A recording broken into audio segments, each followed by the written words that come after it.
हमारे town country planning का भी कुछ पोर्शन उसमें रहता है, जैसे FMDA, GMDA। तो ऐसे ये सारे डिपार्टमेंट है, उसके बारे में चर्चा करूंगा।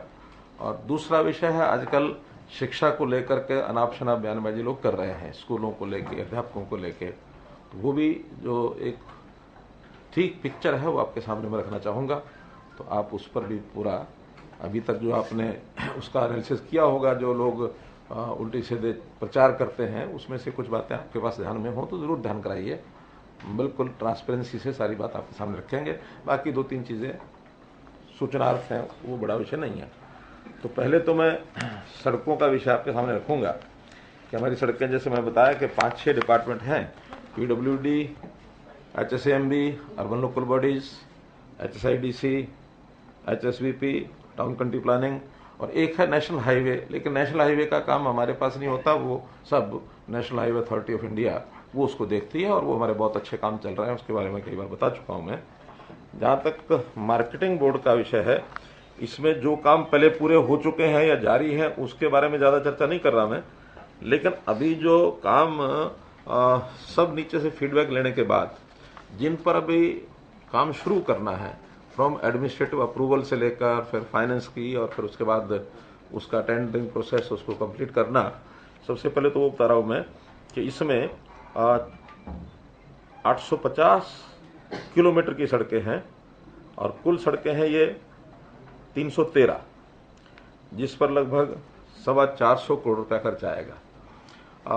मार्केटिंग बोर्ड की सड़कें सामान्यतया जो वहाँ फीस आती है, मार्केट फीस, उसी में से बनाई जाती हैं, क्योंकि अभी पिछले 2-3 वर्षों से ये जो फीस आने का क्रम है ये थोड़ा कम हुआ है।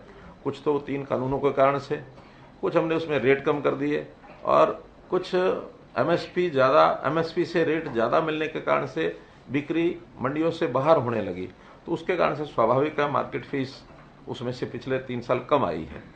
फिर भी हमने कहा कि इन सड़कों को सबको बनाएंगे। डिपार्टमेंट ने, यानी हमारे बोर्ड ने कहा कि हमको 150 करोड़ रुपये अतिरिक्त मिल जाए तो ये सारी सड़कें बना देंगे। वो पैसा HRDF के फंड में से विदाउट इंटरेस्ट उनको उपलब्ध कराया जाएगा, ताकि उनके पास जब पैसा आएगा तो वापस दे सकेंगे। तो ये सब कुछ तो सड़कें 31/3/23 तक इसमें कंप्लीट हो जाएंगी, जो भी वर्तमान में चल रही हैं और जिनके भी टेंडर जारी हो गए हैं, जिसकी स्वीकृति अब होगी। और वो सब विचाराधीन जो आगे के काम जो मैंने बताए हैं 31/3/24 तक, यानी मार्केट कमेटी की कोई नई सड़क 31/3/24 के बाद बचेगी नहीं। किसी भी गांव का रास्ता जो मार्केटिंग बोर्ड के साथ, मंडी के साथ जोड़ना है। हाँ, कुछ नई मंडियां बनेंगी, उसके लिए हो सकता आवश्यकता पड़े, लेकिन वर्तमान में जो मंडी स्ट्रक्चर है उसके हर गांव तक की अप्रोच 31/3/24 तक हम सड़कें कंप्लीट कर देंगे। साथ साथ फिर रिपेयर का काम चलता रहेगा। उसमें भी हम जो विचार कर रहे हैं, अभी फाइनल करेंगे तो फिर से आपको दोबारा बताएंगे कि आगे से नई सड़क बनने के बाद इसको हम हैंडओवर कर देंगे जिला परिषद को, और जिला परिषदों को बजट भी देंगे रिपेयर का, ताकि वहाँ एक इंजीनियरिंग डिपार्टमेंट हमारा खड़ा हो जाए। उनका चूंकि बहुत बड़ी संख्या में होता है, स्थानीय तौर पर हमारे जिला परिषद को ठीक से ज्ञान होता है, जल्दी से वो रिपेयर भी करा पाएंगे। यहाँ प्लानिंग में, योजना में, रिपेयर में समय ज़्यादा लगता है। एक दूसरी बात, अब जो नई सड़कें बनेंगी, वो जो पहले हमारी जो मेथोडोलॉजी है, उन सड़कों का जो प्रकार है वो WBM को क्या कहते हैं, वाटर बॉर्न। हाँ, तो वो थोड़ा उसकी जो क्वालिटी होती है, उसका जो स्पेसिफिकेशन होते हैं, वो उतने बढ़िया नहीं होते हैं जितने PWD के होते हैं। तो इसको हम बदल करके, और अब सब सड़कें ब्लैक टॉप बनेंगी, और ब्लैक टॉप बनने के बाद उनकी आयु, खर्च ज़्यादा आएगा, लेकिन चूंकि अब गांव में भी वाहनों का आना जाना, ट्रैफिक का जो काफ़ी संख्या उसकी बढ़ गई है, अब मूवमेंट जो है गांव से भी वाहनों की काफ़ी होती है, तो जल्दी सड़कें न टूटें, इसलिए उसको ब्लैक टॉप करने का, उस पर बजट थोड़ा ज़्यादा लगेगा, लेकिन अब आगे से वो सब करेंगे। कुल मिलाकर के लगभग 12,500 किलोमीटर सड़कें मार्केटिंग बोर्ड ये बनाई हुई है, और जो रिपेयर करते हैं ये इसका साइज है। दूसरा है B&R। इसी प्रकार B&R की भी, उनकी सड़कें तो खैर डिमांड ज़्यादा है, लेकिन फिर भी हमने जो अभी प्रपोजल बनाया उसमें सभी 90 की 90 विधानसभा क्षेत्रों में हम लोगों ने सड़कों का जो चयन किया है, और वो भी विधायकों से काफ़ी लोगों से बातचीत हुई है और भी करेंगे। लेकिन जो इम्पोर्टेंट सड़कें हैं 90 विधानसभाओं में, वो अगले 1.5 साल में कुल 2750 किलोमीटर सड़कें ये बनेंगी। 1150 ये सड़कें हैं बनेंगी या रिपेयर होंगी, और इस पर 1660 करोड़ रुपया ये खर्च आएगा। इसकी प्लानिंग डिपार्टमेंट ने बनाई है। अब अगले 15 दिन में, 1 महीने में सारा इसका क्लियरेंस लेकर के और हम जो है टेंडर की प्रोसेस पूरी करके इस काम को चालू कराएंगे। छोटे काम हैं वो जल्दी हो जाएंगे, थोड़े लंबे काम हैं वो वही फिर मार्च 24 तक ये कंप्लीट करेंगे। और इसके बाद मैं समझता हूँ पीडब्ल्यूडी की भी जो छोटी सड़कें हैं ग्रामीण क्षेत्र की हैं वो काफ़ी कंप्लीट हो जाएंगी। फिर तो बाद में रिपेयर का काम बचेगा। हमने अभी बजट सेशन में कहा था कि आगे से नई सड़कों के साथ साथ रिपेयर के काम पर भी प्रमुखता रहेगी, तो बजट का 50% रिपेयर में ही लगाएंगे ताकि रिपेयर की जो शिकायतें हैं वो न आए। इनका भी जो टोटल दायरा है 28,000 किलोमीटर लंबी सड़कें, पूरा जाल जो है ये प्रदेश में ये फैला हुआ है। फिर है एचएसवीपी की कुल 112 किलोमीटर की ऐसी सड़कें हैं जो या तो काम हो रहा है या टेंडर प्रक्रियाधीन है। ये बहुत बड़ी संख्या नहीं है, लेकिन फिर भी जहां जहां सेक्टर हैं इस समय सबकी जानकारी ले ली गई है, और वो 112 किलोमीटर की सड़कें लगभग 36 करोड़ रुपया, ये इसका काम बहुत शीघ्र ये पूरा हो जाएगा। टाउन कंट्री प्लानिंग इसमें यानी खास करके जीएमडी और एफएमडीए, गुरुग्राम और फरीदाबाद, इसमें एचएसवीपी नहीं करता, तो इनका भी दोनों शहरों मनोहर लाल को आप सुन रहे थे। ये उनकी तरफ से प्रेस कॉन्फ्रेंस की जा रही थी जिसमें तमाम जानकारियां देते हुए आप मुख्यमंत्री को सुन रहे थे। किलोमीटर की सड़कें लगभग 36 करोड़ रुपया, ये इसका काम बहुत शीघ्र ये पूरा हो जाएगा। टाउन कंट्री प्लानिंग इसमें यानी खास करके जीएमडी और एफएमडीए, गुरुग्राम और फरीदाबाद, इसमें एचएसवीपी नहीं करता, तो इनका भी दोनों शहरों की कुल मिलाकर 197 किलोमीटर सड़कें या तो काम चल रहा है और या प्रपोज्ड है। उस पर शीघ्रता से इस काम को शुरू किया जाए, और इसमें 402 करोड़ रुपया इस पर खर्च आएगा। ये काम भी इनको प्लानिंग अपनी बना ली है इन्होंने, इस पर भी हम लोग आगे काम कर रहे हैं। इसके साथ अर्बन लोकल बॉडीज, इसमें भी सभी शहरों से और वहाँ की रिक्वायरमेंट डिमांड मंगवा ली गई है। कुल 506 किलोमीटर सड़कें जिसकी कॉस्ट 141 करोड़ रुपया आएगा। अब ये सड़कें चूंकि सब जो बजट होता है स्थानीय निकायों का, जहां जगह बजट है वही अपना अपना काम करेंगे। केवल उनको टाइम बाउंड कर रहे हैं कि 15 दिन में वो सब लोग उसका प्रपोजल बना करके और अपने जगह टेंडर, ये टेंडर निकालना उनका काम है। मॉनिटरिंग करना अर्बन लोकल बॉडीज डिपार्टमेंट उसको मॉनिटरिंग करेगा। तो इसमें ज्यादातर ये सड़कें रिपेयर की सड़कें हैं, जो डैमेज्ड पोर्शन है ये वो सड़कें हैं। नई सड़कों के लिए एक योजना जिसकी मैं अभी घोषणा कर रहा हूं, और वो भी आपके माध्यम से ये मिलेगी कि शहरों की जितनी नई सड़कों का प्रपोजल आएगा उसमें हम उनको जो सामान्य बजट हम पहले से देते हैं, यानी स्टेट फाइनेंस का, सेंट्रल फाइनेंस या अन्य स्कीमों का, तब ये नई सड़कों की एक स्कीम, इसमें पहले तो सारी सड़कें स्थानीय बॉडीज को ही बनवानी होती थी, लेकिन 50-50 शेयरिंग ये हम करेंगे कि शहरों की नई सड़कें जहां से प्रपोजल जो नई सड़कों का आएगा उसमें 50% पैसा स्टेट गवर्नमेंट अपने पास से देगी, ताकि वहां पर किसी प्रकार की उनको कमी ये न रहे। एचएसआईडीसी की भी जितने भी एस्टेट्स हैं, उन सब एस्टेट्स की 24 एस्टेट्स हैं जो बड़ी बड़ी हैं, खास करके रोहतक, बावल, फरीदाबाद, राई, बड़ी, शाह, पानीपत, करनाल, ये सब का मिलाकर टोटल लेंथ 822 करोड़ रुपए 822 किलोमीटर हैं, जिसमें 653 किलोमीटर तो ठीक दशा में है, 273 किलोमीटर ऐसी हैं जो अभी जो पहले से कॉन्ट्रैक्टर्स के डिफेक्ट लायबिलिटी पीरियड में हैं उनको भी मैं HSEDC के जो यहाँ अधिकारी बैठे हैं वैसे भी हम डिफेक्ट लायबिलिटी को भी मॉनिटर करेंगे कि वो टाइम से वो ठीक करें। कई बार मॉनिटरिंग में कमी रह जाती है, उनको लगता है हमारा जो 3 साल का 5 साल का पीरियड है उस बीच में रिपेयर नहीं होती। हर 6 महीने में उनकी सड़कों की सर्टिफिकेशन ये HSIDC के अधिकारी करेंगे कि वो किस कंडीशन में है, और अगर कंडीशन ठीक नहीं है तो टाइम बाउंड तरीके से वो ठीक करें, नहीं तो उनको फाइन करें, नहीं तो ब्लैकलिस्ट करें, नहीं तो उनको उनका काम फिर वर्क चार्ज के नाते से दूसरा डिपार्टमेंट से करा के पैसा उनसे चार्ज किया जाए। और अभी जो डिपार्टमेंट ने खुद करनी है वो 168 किलोमीटर है, जिसके ऊपर 74 करोड़ रुपए का ये खर्च आएगा। ये प्लानिंग HSIDC ने अपनी जो है ये बना ली है।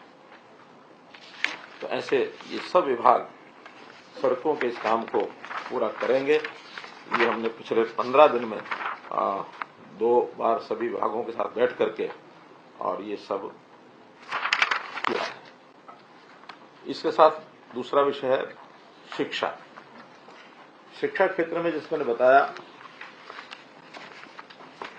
लंबा इतिहास अगर मैं करूं तो पिछले 17-18 साल में 2004 के बाद स्कूलों की संख्या ये कम ज्यादा होती रही है, और कम ज्यादा होने का कारण भी डिमांड जो है वो ज्यादा उसका एक फैक्टर रहा है। डिमांड के साथ साथ वहां की बच्चों की संख्या और वहां की कितनी आवश्यकता है इस पर शायद पहले कभी ध्यान नहीं किया गया, और उस डिमांड में number of teachers, number of students के हिसाब से, या एक जो बड़ा विषय पिछले सालों से चलता रहा जिसको बहुत ध्यान नहीं दिया गया कि एक भवन में 4 प्रकार के अलग अलग स्कूलों को 4 स्कूलों की मान्यता दे दी। यानी एक ही भवन में वहां पहली से 5वीं प्राइमरी स्कूल है, उसी भवन में 6ठी से 8वीं मिडिल स्कूल है, उसी भवन में 9वीं से 10वीं हाई स्कूल है, और उसी भवन में 11वीं 12वीं सीनियर सेकेंडरी स्कूल है। 4 स्कूल मान करके और 4 हेड वहां नियुक्त कर दिए। ये नहीं ध्यान में रखा कि एक जो स्कूल है जिसको मानो 9वीं 10वीं है या 11वीं 12वीं है, 2 क्लासेज है, कई बार तो सेक्शन ही एक होता है, और वहां टीचर जो के सब्जेक्ट वाइज होते हैं, तो जिन टीचर्स को एक मिनिमम पीरियड 30 पीरियड 35 पीरियड पढ़ाने होते हैं सप्ताह में, उनको पढ़ाने का स्कोप ही नहीं है। यानी 2 क्लासेज है, रोजाना 2 पीरियड पढ़ाएंगे तो 15 पीरियड 14 पीरियड हो, 14 भी 7 दिन है, 6 दिन है तो 12 पीरियड। इसके बाद वो कहता मुझे तो फिजिक्स के 12 पीरियड ले लिए, मैं क्या करूं। कसूर उनका भी नहीं है, ये हमारी व्यवस्था का दोष था। अब हमने ऐसे स्कूलों का एक भवन में वो जो जितने भी उसके विंग हैं उन सबको एक स्कूल मानेंगे। प्राइमरी तक है तो केवल प्राइमरी मानेंगे, अगर वो 8वीं तक है तो उसको मिडिल मानेंगे, 10वीं तक है तो हाई मानेंगे, सीनियर सेकेंडरी 12वीं तक तो 12वीं मानेंगे। एक हेड होगा उस स्कूल का, बाकी सब विंग इंचार्ज रखेंगे ताकि उस विंग की छोटे मोटे जो एडमिनिस्ट्रेटिव काम है उसको वो देख सकें, लेकिन हेड एक होगा, और वही सभी टाइम टेबल से लेकर के और टोटल बच्चों के वेलफेयर के नाते से जो जो स्कीमें होंगी वो बनाएंगे। 11वीं 12वीं का भी जो पीजीटी टीचर है वो 9वीं 10वीं को भी पढ़ा ही सकता है, ऐसा तो नहीं पढ़ा सकता, तो उसको पढ़ाने के लिए 4 क्लासें मिल जाएंगी सब्जेक्ट वाइज। 4 सेक्शन अगर वो डेली मिलते हैं तो 6 चौक 24 तो हो ही जाएंगे। और भी इसकी अतिरिक्त विषय भी एक अध्यापक कई बार एक विषयों के बाद दूसरे विषय के भी उसको पहले ही पूछा जाता है आपका सेकंड सब्जेक्ट कौन सा होगा, तो जो सेकंड सब्जेक्ट है उसको तालमेल बैठा करके और टाइम टेबल में उसको जो मिनिमम पीरियड है आगे एजुकेशन को लोग कितने होते हैं पीजीटी 36 पीरियड होते हैं पीजीटी टीचर के, तो सप्ताह के 36 पीरियड उसको पढ़ाने को मिल जाए तो एक तरफ तो उसको काम पूरा मिलेगा, दूसरे स्टाफ जो है वो जो बार बार रहता है कि कम है उसकी पूर्ति हो जाएगी, और तीसरा सरकार का खर्च भी हो जाएगा।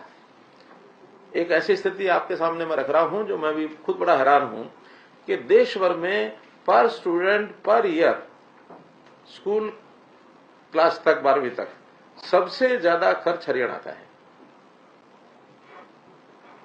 फिगर मैं नहीं कोट करूंगा क्योंकि अभी मुझे उसमें जरा और ऑथेंटिसिटी उसमें चाहिए, जरा डिपार्टमेंट से मैंने मांगा है, लेकिन इतना जरूर है कि ये बजट और ये खर्च पर स्टूडेंट हमारा सबसे ज्यादा है, इसलिए इसके कारण से कठिनाइयां भी हैं, और उसी कारण से न आवश्यकता होते हुए भी पिछले सालों में, खास करके कांग्रेस के समय में, सीट्स को क्या सैंक्शन कराना, नंबर ऑफ पोस्ट सैंक्शन करा लो।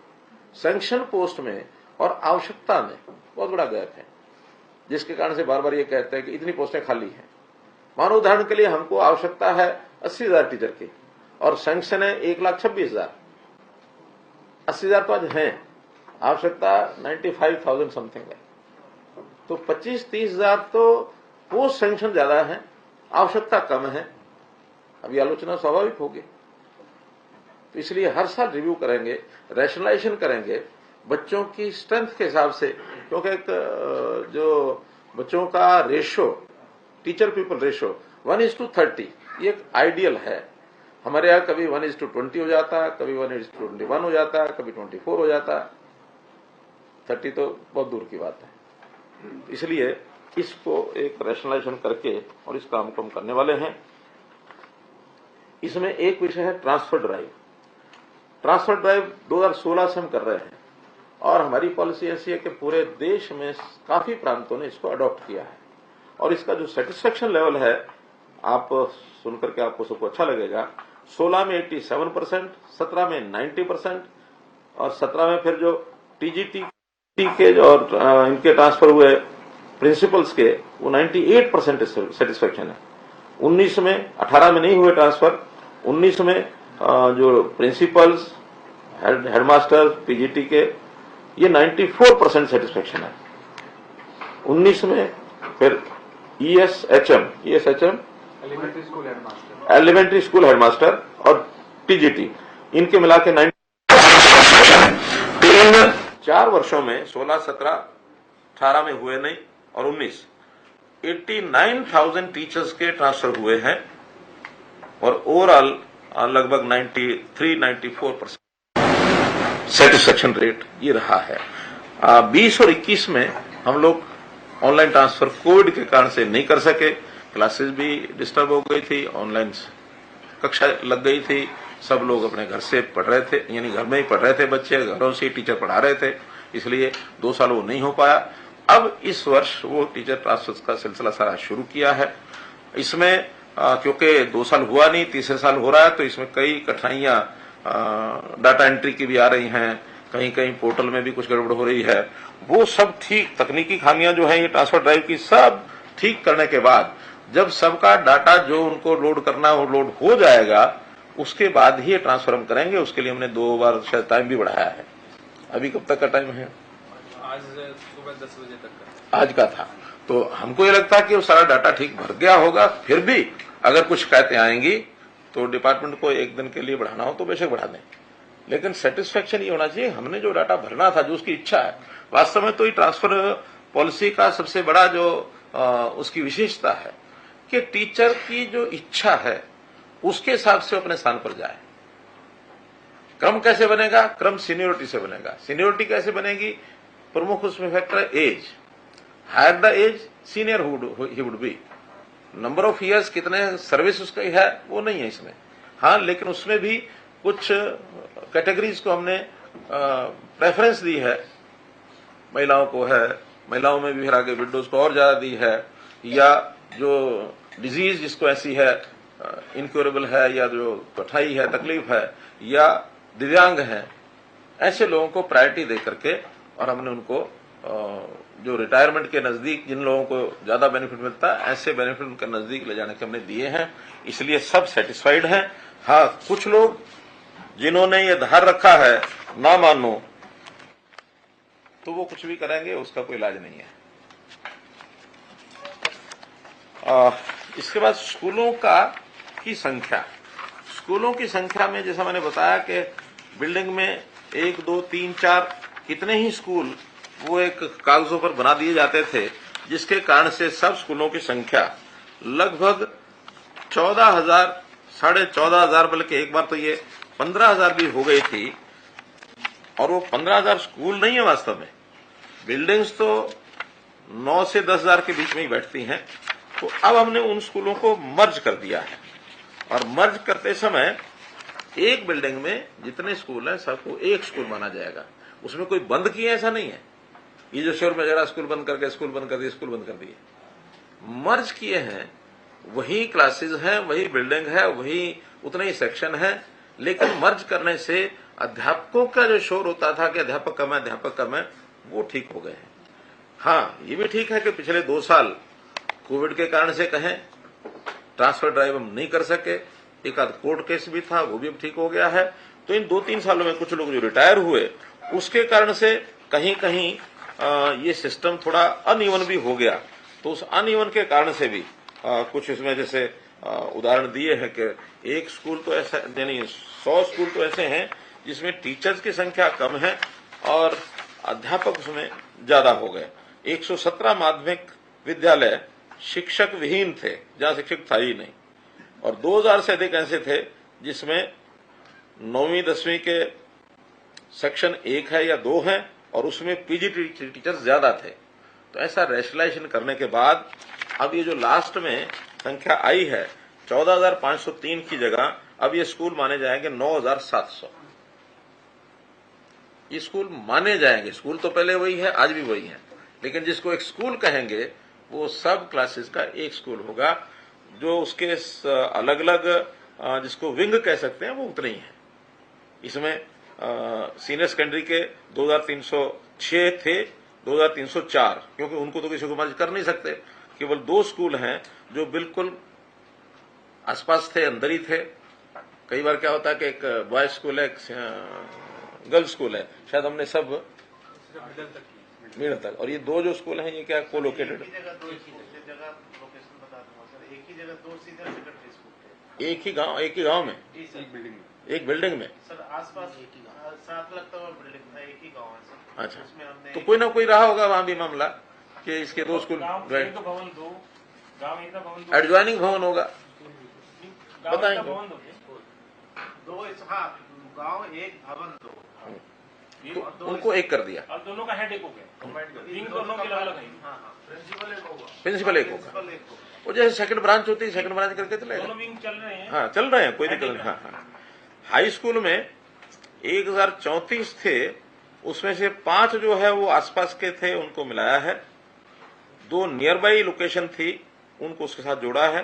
तो ऐसे 5 कम होकर के और 1027, 2 ऊपर चले गए, 5 ही है, 5 और 2 7, 1027। मिडल जो है उसमें भी 2,416 थे, उनको कोलोकेटेड लोकेशन के ऊपर मिला दिया, और 101 ऐसे थे जो एनरोलमेंट बहुत कम थी उनकी, उनको भी पास के गांव के अंदर साथ मिलाया, उसको जो 2,122 रह गए हैं। हाँ, अगर ये कहें कि मर्ज किए हैं तो ये 101 स्कूल किए हैं जिनकी संख्या 10, 15, 20 मिडिल स्कूल की, 3 क्लासेज हैं। अगर 20 संख्या होगी तो 5-5, 6-6 बच्चे आएंगे, और 3 क्लासेज में वहां टीचर 5 टीचर रखने शायद जरूरी है, या 3 टीचर रखने जरूरी है। 20 बच्चे हैं, 3 टीचर हैं, तो उनके सेक्शन भी क्या बनाएंगे, पढ़ाएंगे भी क्या। और वैसे भी एक साइकोलॉजी होती है, जिसको क्लास में पढ़ना होता है उसको क्लास का माहौल ना मिले तो बच्चा पढ़ नहीं सकता। ये जो बहुत छोटी एंटिटी हो जाती है क्लास की, उसमें उसका पढ़ाई का साइकोलॉजी उसकी बनती नहीं है। उसको ना कंपटीशन खड़ा होता है, ना उसको ये लगता है कि मेरी क्लास है, उधर से घर में बैठ के पढ़ते हैं 5 लोग, 6 बच्चे। इसलिए उसको हमने ठीक करने के लिए भी ये स्कूल हमने जरूर मर्ज किए हैं। ऐसे ही प्राइमरी स्कूल, ये भी 4,493 स्कूल ऐसे थे जो उसी भवन में थे। बड़ा स्कूल भी है, छोटा भी है, इनको उसी स्कूल का पार्ट बना करके और उसको संख्या उसकी कम कर दिया। आरोही जैसे थे वैसे ही हैं, कस्तूरबा गांधी जैसे थे वैसे ही हैं। तो ये सब स्कूल उसी प्रकार के हैं, उसमें कहीं कोई कठिनाई नहीं है। प्राइमरी जो पहले 7 एक ही बिल्डिंग में थे, उस समय माने जाते थे 8,670। अब 4,493 तो जो उसके ऊपर की क्लास का जो स्कूल है, मिडिल है, हाई है, हायर सेकेंडरी, उसके साथ मिला दिया। अब इंडिपेंडेंट प्राइमरी रह गए 4,184। ये सिर्फ 5वीं तक ही है, इसके ऊपर क्लासेस नहीं है, 4,184। अब चूंकि हम देखिए हमारे गांव कुल मिलाकर के 6,500 गांव है, और कुछ शहरों में भी हो सकता है बस्तियों में होंगे इंडिपेंडेंट, वरना तो जो छोटे गांव है उसी में प्राइमरी है। बड़े गांव में तो कहीं 8वीं है, 10वीं है, 12वीं होता ही है।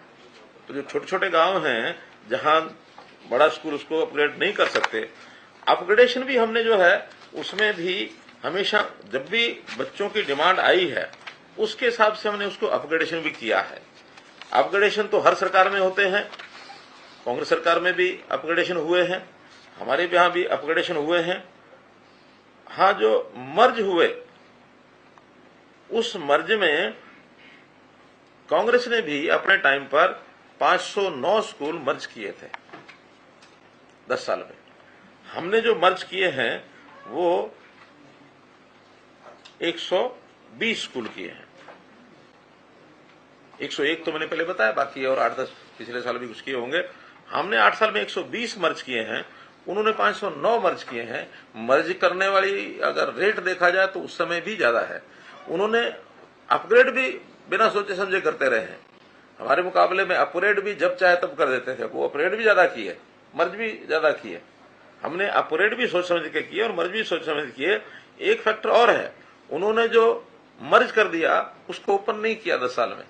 हमने मर्ज करने के बाद अगर संख्या बढ़ती है तो जैसे ही डिमांड आती है 120 में से 42 हमने रीओपन कर दिए। और अभी भी कोई जो मर्ज करते हैं या कहीं मानो संख्या कम होती है, उसके बाद जांच जैसे ही संख्या वहां का जो नॉर्म है उस हिसाब से संख्या आने के लिए तैयार है और गांव के लोग उसको लिख के दे देते हैं, हम उसको ओपन करते हैं। तो एक बहुत डायनेमिक ये सारा सिस्टम हमने चलाया है। नंबर ऑफ स्कूल्स मोरलेस 2005 से लेके 2022-23 तक जो अलग अलग जैसे विंग्स बताया मैंने, वो विंग्स अभी तक तो वही थे 14,000 15,000, 5-6 में 13,000 थे और अभी 21-22 में ये 14,500 थे। 15,000 संख्या इनकी, 1,500 संख्या इनकी इन 18 सालों में बढ़ी है। लेकिन अपग्रेड हुए हैं बहुत ज्यादा स्कूल। नंबर ऑफ स्टूडेंट्स ये भी तकरीबन हर साल एक नॉर्मल कुल छात्र राजकीय विद्यालयों में 22 लाख से 27 लाख के बीच में ये चलते रहे हैं। एक वर्ष बीच में आया है जब आधार से सारा विषय जोड़ा गया था, उस समय हमारे यहां 3 लाख बच्चे एकदम कम हुए थे, क्योंकि जानकारी मिली बिना आधार के सरकारी स्कूल में भी नाम है, प्राइवेट स्कूल में भी नाम है। तो जब आधार से एडमिशन शुरू किया तो आखिर एक ही स्कूल में करा सकते थे, दूसरे स्कूल में एडमिशन होना बंद हो गया। तो उस वर्ष में 2.5 से 3 लाख बच्चे कम हो गए थे। बच्चे उतने ही थे, केवल एनरोलमेंट कम हो गई थी। हाँ, तो दुरुस्त हुआ है। तो इसलिए अभी भी सरकारी स्कूल में पिछले 21-22 में 24,87,000 ये बच्चे एनरोल्ड थे। इस वर्ष का डाटा अभी चूंकि एडमिशन क्लोज नहीं हुए हैं, इसलिए कब होगा ये क्लोज? सितंबर में 30 सितंबर को एडमिशन क्लोज हो जाते हैं स्कूलों के, तो 30 सितंबर को ये डाटा ये आपको दिया जाएगा। जहां तक टीचर्स की रिक्रूटमेंट का विषय है, अब हमने चूंकि सारा डाटा निकाल लिया है। हमारे यहाँ एक मेवात का कैडर अलग होता है, उसकी भर्ती अलग करनी पड़ती है, वो डिस्ट्रिक्ट कैडर है, और बाकी प्रदेश की अलग से करनी पड़ती है। तो जो कमी ऐसा नहीं कि नहीं है, जो पीआरटी टीचर्स हैं, प्राइमरी स्कूल टीचर्स, क्या पीआरटी बोलते हैं, हाँ, तो उनमें कमी नहीं है, बल्कि उसमें तो एक कठिनाई और आई है कि 4-5 साल पहले 1-2 बैचेज उनके एग्जाम हुए थे और उसमें से पहले एक का स्टे लगा, फिर दूसरे की भर्ती हुई, फिर दूसरे भी कोर्ट में गए। ऐसा कोर्ट ने फिर दोनों बैच को कहा कि नहीं, इनको आप ज्वाइन कराइए। दोनों को ज्वाइन कराया। ज्वाइन कराने के बाद संख्या बढ़ गई। संख्या बढ़ी चूंकि कोर्ट का ऑर्डर था, तो हमने उसकी रेशियो की चिंता न करते हुए उसको सबको एडजस्ट किया है। गेस्ट टीचर भी हमने एडजस्ट किए। अब आकर 5 साल के बाद उसमें से एक बैच को कोर्ट ने उनके एडमिशन को रद्द कर दिया। अब वो भी कितने हैं? 2000 के आसपास हैं। हालांकि उनकी रिक्रूटमेंट ठीक है, लेकिन अंतर इतना ही है कि वो लो मेरिट पर थे और उनका जो टेस्ट होता है एचटेट एडवर्टाइजमेंट के बाद दिया हुआ उन्होंने, जबकि कंडीशन ये होती है कि एचटेट का परीक्षा जो है एडवर्टाइजमेंट से पहले हुआ हो। वो उसमें एक लेकुना था, तो जिसके कारण से उसको बाहर किया है, वो सब सड़क पर आ गए हैं। अब उन्होंने हाई कोर्ट में, सुप्रीम कोर्ट में अपनी एप्लीकेशन दी है। हम ये मानते हैं कि भले इतनी कमी उनकी है कि उन्होंने एचटेट बाद में किया है एडवर्टाइजमेंट के, लेकिन उनकी योग्यता में कोई कंप्रोमाइज नहीं किया गया, भर्ती उनकी ठीक हुई हुई है। तो उनमें सुप्रीम कोर्ट में हमको भी अगर उनकी मदद करनी होगी तो हम करेंगे कि उनको भी आज की वैकेंसी मान करके और उनको भर्ती अगर करते हैं, तो बहुत से लोग रिटायर हो गए 5 साल में, तो आज हमारे पास उतनी वैकेंसी है कि उनको वापस एज न्यू रिक्रूटमेंट भी मानेंगे तो हम उनको एडजस्ट कर सकते हैं। ये सुप्रीम कोर्ट में जाएगा। अभी पीआरटी की कमी नहीं है, लेकिन टीजीटी और पीजीटी इसकी कमी है। लगभग हर सब्जेक्ट का हिसाब किताब रेशनलाइज पर लगा दिया है। ट्रांसफर ड्राइव 2-4 दिन में जैसे ही पूरा हो जाएगा, उसी समय या उससे पहले भी हम कर सकते हैं।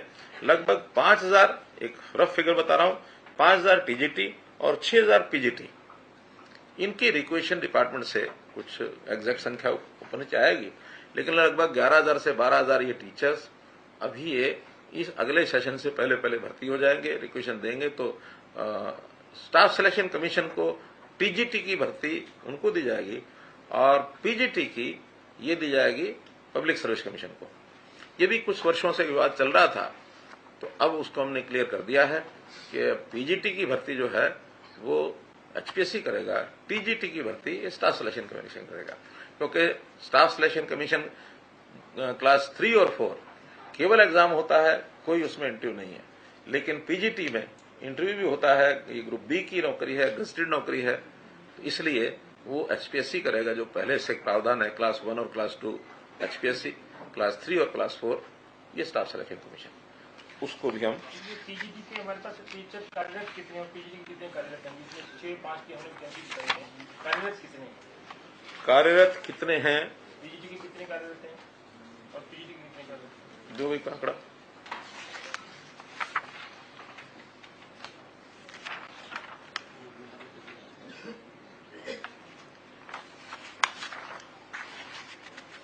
कुल जो भर्ती किए हैं वो तो मैं बता सकता हूं। ये भी बता दीजिए जब तक वो अपना डाटा निकाल देते हैं एजुकेशन वाले। टीजीटी ये हमने आने के बाद 15 से 22 तक 2500 टीचर भर्ती किए हैं और पीजीटी 6100 भर्ती किए हैं। तो 25 और 6100, 8600 भर्ती हमने इन 8 सालों में की है। और अभी जैसे मैंने बताया कि कुल मिलाकर 11 से 12000 भर्ती और हो जाएंगी। और जब तक ये भर्तियां नहीं होती तब तक बहुत शीघ्र नई क्लास से शुरू होते ही हम इनको एचकेआरएम के माध्यम से भी, आउटसोर्सिंग से भी भरेंगे। पीजीटी और टीजीटी, हाँ, जितनी जब तक भर्ती नहीं होती, ताकि कुछ समय के लिए वही लोग आएंगे वास्तव में जिन्होंने फार्म भरने हैं। बाद में उन्हीं में से जो लोग सिलेक्ट हो जाएंगे तो वो जाएंगे, उनकी जगह सिलेक्ट होंगे, तो इनको इतने ही समय में ये सिलेक्ट नहीं हुए तो बाहर होंगे। अगले सेशन से पहले, हाँ, अगले सेशन से पहले। इस सेशन से पहले इतना जल्दी तो नहीं हो सकता, 6 महीने 7 महीने तो कम से कम लगते हैं। ट्रांसफर ड्राइव का 2 दिन और बढ़ा देते। नहीं, अभी वो आज देखेंगे, बढ़ाया नहीं है। हमने ये कहा कि किसी की शिकायत नहीं होनी चाहिए। तो हमारे पास 11000 टीचर्स आने के बाद प्रदेश के किसी स्कूल में टीचर्स की कमी नहीं रहेगी। जो रिटायर होंगे वो बात अलग है। हाँ, जितनी आवश्यकता है उस आवश्यकता के हिसाब से सरप्लस भी नहीं रहेंगे। अभी कई जगह पर कई स्कूलों में सरप्लस हो जाते थे। आपने कवर कर लिया। हाँ, और इसमें सभी सब्जेक्ट्स में आवश्यकता रहेगी, सोशल स्टडीज, साइंस, गणित, संस्कृत, हिंदी, आर्ट्स, डीपी, गृह विज्ञान, संगीत, उर्दू, पंजाबी, सबकी आवश्यकता इसमें इन्होंने निकाल रहे हैं। लेकिन अभी इनकी एग्जैक्ट फिगर जो है वो 1 दिन में आएगी, तो हमने वो सारा तैयारी कर रखी है। उसकी जो हमने सगुलित पदों की बात की थी 1,26,000 की, जिसमें से हमने अभी 38,000 के आसपास, इस बार बजट मॉनसून सेशन में 35,600 का फिगर दिया था कि इतने रिक्त पद हैं। अब वो ना मान के नहीं, केवल 11,000 पद माने जाए। अभी 11 से 12000 निकलने वाला है। जो आ जाएगा फिर भी एग्जैक्ट आते समय या मानो उसके बाद और कोई नई रिक्वायरमेंट आती है, क्योंकि सारी प्रोसेस में कई बार कोई अंतर आएगा भी सही, तो उनको हम एचकेआरएम से ले लेंगे और अगली भर्ती में फिर करेंगे। 24,000 पद हमारे पास एक्स्ट्रा स्वीकृत पद होगी एक प्रकार से। ऐसा मान के तो चलो। सरप्लस पद होगी। हाँ, ऐसा मान के चलो। अभी इसको स्वीकृत रखेंगे लेकिन खत्म नहीं करेंगे, लेकिन बढ़े रहेंगे। शिक्षा का और तो विषय नहीं कोई एजुकेशन। एक विषय है चिराग योजना। ये भी जरा ठीक से जनता के सामने मैं रखने की कोशिश करूंगा आपके माध्यम से कि बहुत लोगों का ये कहना होता है कि भी हम अपने बच्चे को अच्छी पढ़ाई के लिए प्राइवेट स्कूल में भेजना चाहते हैं। हालांकि हमने अपने एजुकेशन का स्तर बहुत अच्छा किया है और हर बार प्राइवेट स्कूलों से छोड़ के बच्चे हमारे यहाँ भी आ रहे हैं, लेकिन कहीं कहीं दूसरी अभी भी है कि भी हम अपने प्राइवेट स्कूलों में पढ़ाएं।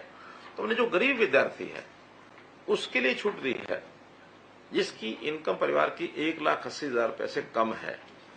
ऐसे लगभग ये 40 लाख परिवार है। हालांकि इनमें से ज्यादा सरकारी स्कूलों में ही पढ़ते हैं। फिर भी अगर कुछ ऐसा प्राइवेट स्कूल में जाना चाहते हैं तो प्राइवेट स्कूलों को हमने एक ऑफर दी है कि हम आपको एक फीस, निर्धारित फीस देंगे। उनसे हम फॉर्म 6 भरवाते हैं। फॉर्म 6 में उनकी फीस तय होती है कि हम 5वीं तक कितनी, 8वीं तक कितनी, 10वीं तक कितनी, 12वीं तक कितनी ये फीस लेंगे। वो एक प्रकार की परमिशन होती है सरकार की।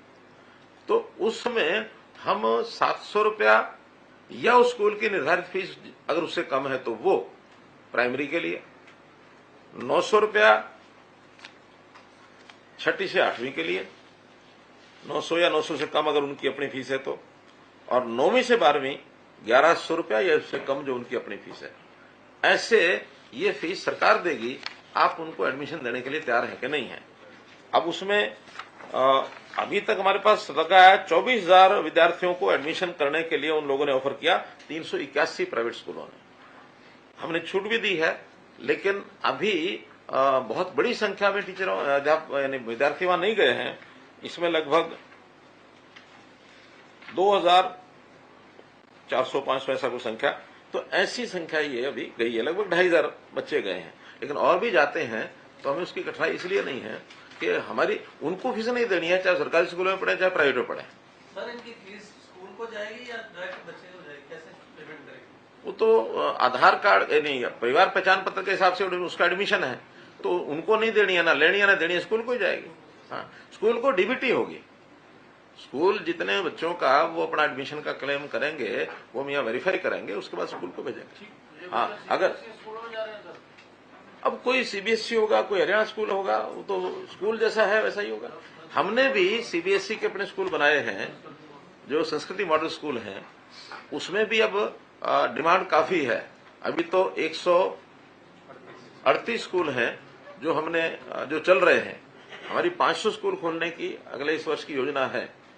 तो उसके अंदर भी, क्योंकि वहां भी फीस 180 तक की बिल्कुल नहीं है, 180 से ऊपर होगा तो वहां भी थोड़ी फीस रखी है हमने। वो एक प्रकार का फीस का पैटर्न के भी जो पे कर सकता है उससे फीस लेनी चाहिए। उसका लेवल भी अच्छा है, स्टैंडर्ड भी अच्छा होगा, उसका कैडर भी टीचर्स का वो अलग होगा। अभी जो स्कूल हमने निकाले हैं कि जो प्राइमरी स्कूल हैं और जिनकी फीस 700 या इससे कम फॉर्म 6 में परमिशन ली हुई है, ऐसे स्कूल हैं 1553। मिडिल स्कूल हैं ऐसे 1764 और 9वीं से 12वीं हाई और सीनियर सेकेंडरी वो है 3299। तो ऐसे कुल मिलाकर 6500 स्कूल ही ऐसे हैं जो हमारी फीस रेंज जो हमने दी है उसके बराबर या उससे कम फीस लेते हैं। तो मुझे लगता है कि हम इन सबको भी कहेंगे तो ये एडमिशन देने के लिए तैयार रहेंगे। उनको तो अपना फीस लेकर के बच्चों को पढ़ाना है। तो हाँ, जो उनका और कोई एडमिशन का क्राइटेरिया कोई होगा, मेरिट है या कुछ और है, उसको उनको तोड़ने के लिए नहीं कहेंगे।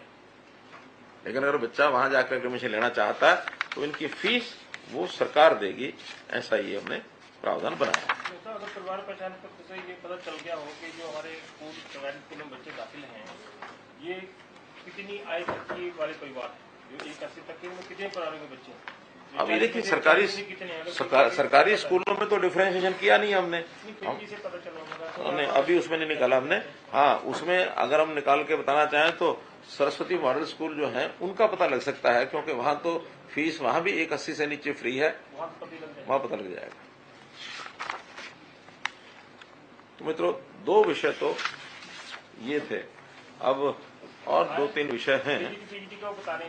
हाँ, आज की डेट में कितने हैं सर? पीजीटी जो हमारा आरओएच, रेस्ट ऑफ हरियाणा और मेवात दोनों कार्ड को कंबाइन करके बता रहा हूँ। वर्किंग पोजीशन पीजीटी 25,182 हमारे रेगुलर हैं, 1606 वर्किंग जो गेस्ट टीचर्स हैं टोटल मिला के हो गए 26,788। और अगर इसी में टीजीटी की हम बात करें तो 16,697 वर्किंग रेगुलर हैं, 4,822 गेस्ट टीचर्स हैं टीजीटी काडर में। टोटल हो गया है संख्या 21,519। टीजीटी रेगुलर जो वर्किंग में है 16,697, गेस्ट हैं 4,822, टोटल संख्या बन गई 21,519। समाधान होगा तब हो जाएगा, मुझे लगता है जल्दी हो भी जाना चाहिए। लेकिन तब तक एक व्हाट्सएप नंबर उन्होंने जारी किया है कि किसी को कोई शिकायत है तो उस पर व्हाट्सएप करें। और व्हाट्सएप नंबर है, अगर आप लिख करके आगे बता सकते हैं लोगों को, 987272 3100 987272 3100। ये उनका व्हाट्सएप नंबर है। और ये अगर सबको पता लगता है तो लोग अपनी शिकायत को इस व्हाट्सएप सुविधा पर उसका उपयोग कर सकते हैं। एक स्कीम हमने टाउन कंट्री प्लानिंग की दी थी, जो CLU जो प्रोजेक्ट